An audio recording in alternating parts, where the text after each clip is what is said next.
talking about Yeelo, but when talking about Yeelo, I'm probably going to talking about the Yeelo way and how we do things over the last 10 years.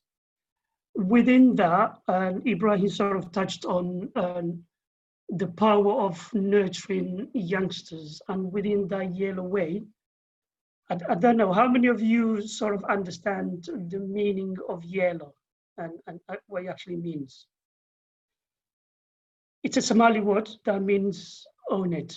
So it's about ownership. And when Ibrahim said we were dissatisfied with what was happening around us, with a lot of dropout, underachievement, and potentially, kids ending up on the streets in drugs, we sort of ask ourselves, what was the real, what were the root causes of what was happening in our community? One thing, it stood out. Back in the days, I think things have changed, and I'm glad, we're in a completely different place. But back in the days, family breakdown was quite paramount, and family understanding of, the educational system in this country was close to zero in general. And we sort of thought we probably needed a second home for our kids who are sent to schools, sitting next to other kids who are much more, so our kids will be much more disadvantaged compared to these other kids. And we needed to offer them a home. So by talking about the Yeelo way, we needed to create a positive. I'm just conscious of the time because I could be sitting here for 3 hours talking about Yeelo, as you can imagine. It's something that I feel very passionate about. It's an agency for positive change, a community self-help, underpinned by some values. When you mobilize in something and for others, or even for yourself, if that is not underpinned by true values, the chances of that, the chances of you seeing that true is probably very limited. So one of the real or first values underpin what we were doing is this. Inna Allah la yuqayyiru biqawmi hatta ma yuqayyiru ma bi anfusihim. No one, not even Allah, can change your situation as a person, as a community, unless you do something about it. So that was there. We needed to do something about it. And then within the Somali culture, which is neglected, and especially in the diaspora, no pain, no gain. We needed to work for the change that we wanted to introduce. And then the third one was, since this is about helping others, you cannot help others congruently if you see it as a job. If it's a job, then you'll get very tired of it very soon. It needed to be more than a job, and that's what we try to mobilize, and that's what we call the Yeelo way. Obviously, you need to bring these, high-level values into life. This is our logo, Yeelo, own it. And there's a tree in the middle, which is also the Y, and there are 7 leaves. And we sort of gave meanings to these leaves. And as you can see, professionalism, teamwork, commitment, personal growth, community care, and ownership are the 7 core values of Yeelo. Now, these values apply to everyone, from the student who is 7 years old in year 1 to the people who are the trustees of the organizations, and in between, everyone.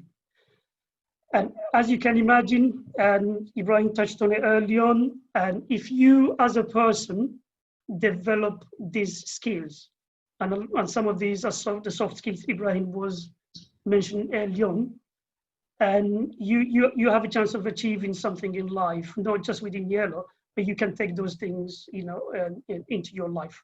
And then the last one, which is the pillar right in the middle, and for us, it's honesty. You need to do things with honesty. So these are the 7 values that underpin, or what we call the 7 core values of Yeelo. I'm just going to very briefly talk about the journey. And we started in January 2009. We had one small room for a few hours a week. And through the goodwill of Southall Day Centre, Southall is in West London. A day centre is a place where elderly people, especially from the Asian community, come together during the day, have a bit of social life. So we were given a room for a few hours a week. And that was in January. 3 months down the line, we moved to our own place. And you can see the pride in our own place, but it was only 2 tiny little rooms. So that was within 3 months. In May 2010, we found a bigger place, but we needed £16,000 to mobilize and to have classroom built into that place.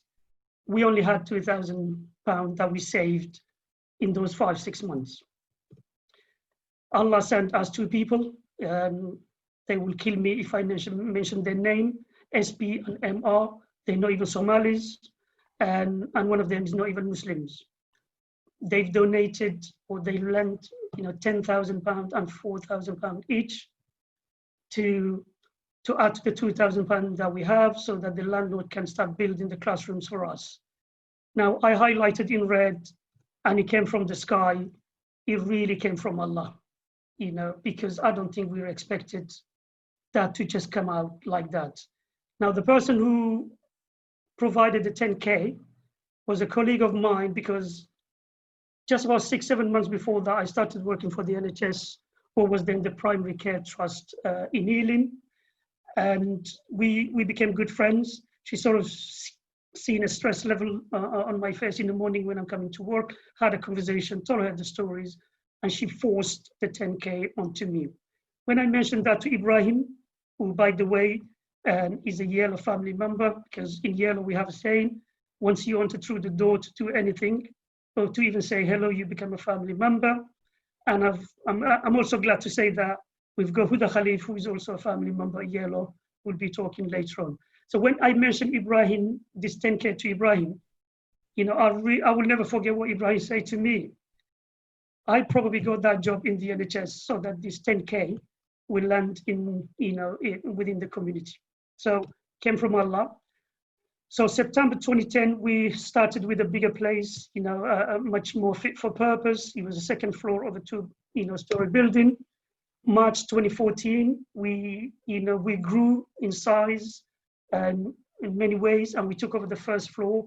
We added 5 rooms, so we now have 12 classrooms with offices. It is self-reliant, and I'm really, really, I want to emphasize here, if there is any organization out there who sustained this level of work, this level of achievement, by just relying on community resources, then they need to be applauded. In those 10 years, we haven't had any funding from anywhere else. It's just community mobilized resources. And when I say community mobilized resources, we all know the power of purchasing of our community. People don't have money. So when you provide tuition to a family of 7, and they want to do math, English, science, and let's not forget the dean, then that's a lot of money. That's a lot of money. So when we say self-reliant, there's a lot of what we do as community, as educating mentors, as managers, as trustees outside, that really maintained and allowed us to achieve. From students being happy with a grade C or D when we started, from students who were okay to drop out after GCSE, we now normalized successes. But when I say successes, top end of successes, A stars in GCSE and A levels and beyond. And we created a sense of unity. And there are over 200 families linked to Yeelo. If today you tell them Yeelo is not longer, there'll be a mutiny, there'll be an uprising, to be honest, because it became what we intended it to be. It became the second home to a lot of the students. And it's been 10 years, it's been some journey, but at the same time, we're still scratching the surface. And here we are, just in numbers. Ibrahim touched on it, 425 students every week coming through the door, 214 families, and 66 staff members. And 45 of them are what we call educating mentors, because we didn't want tutors. And because very quickly at the beginning of the journey, we understood what our kids needed wasn't tuition. They needed much more than tuition. They needed mentoring, they needed coaching, they needed to be given the skills to learn from the schools they attend in pretty much every day. If they spend 6-7 hours in schools and they're not learning, we needed to understand why they were not learning and provide those skills so that they can learn from the main schools. So that's why one of our directors came out with this name, Educated Mentors. We've got 15 junior mentors, and these are 14, 15-year-old students who early on are pushed into supporting classrooms management, teaching, and they usually become the educated mentors of the next few years. And then we've got 6 staff members between admin and management. Among the management, you will have ex-educated mentors who have moved into management positions. And among the educated mentors, you have a lot of ex-junior mentors. So the self-reliance and self-sustain I was talking about is in there. Once you create a pool of people who believe in the values and the ethos of what needs to be achieved, it can easily be self-sustained. The product itself, the Yeelo product, if I mention a few things, as I said, it's tutoring, it's coaching and mentoring, and it's about infusing ownership from the age of 7. And when we say infusing ownership, very often we used to hear parents saying, "Oh, they don't want to do it."